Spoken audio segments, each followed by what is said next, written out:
volunteers. We're going to talk about saddling today, proper saddle placement, some notes about how to get the saddle on correctly, and then also where bareback pads go on the horse in relation to the saddle.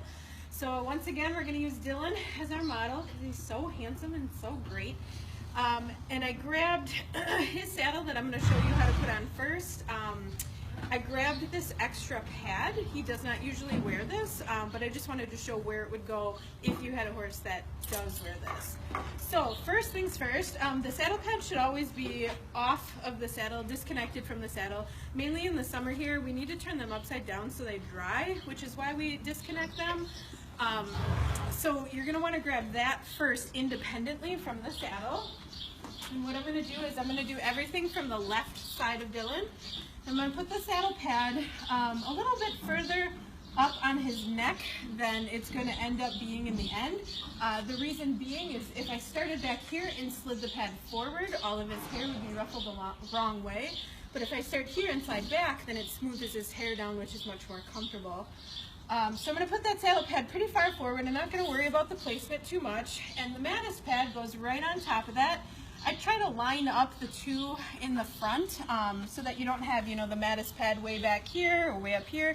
They should be lined up in front, and then that's going to ensure that they go in the correct spot on the saddle. Next, I'm going to grab his actual saddle. And we have two types of English saddles that we use out here in terms of billet straps and girths. I wanted to show what a saddle with long billet straps look like, but if you're struggling with short billet straps like Nora's saddle, please let us know because we can help with that. So when you're ready to saddle, kind of like my bridling video, I'm just going to encourage you to take things slow and easy and gentle on the horse. Our horses have a pretty stressful job, and one of the ways they tend to show it is by being girthy. And so if you are relaxed and gentle with them, it helps them be calm during the process, so everybody's much happier. So you'll notice when I put this up on his back, I'm not pushing it from this direction, which is hard if you're short, but I'm going to try as much as possible to get it up on top of him and gently set it down on top of those pads. The next thing, I'm not going to worry about the straps underneath quite yet because now I want to move the saddle back into place. And I'm going to show you a little trick that I used to teach my day campers because I had kids that were constantly trying to figure out where to put the saddle in the right spot. And what I would tell them is before you move the saddle back, you need to give the saddle and the pad a wedgie. That's what I called it because kids love that term.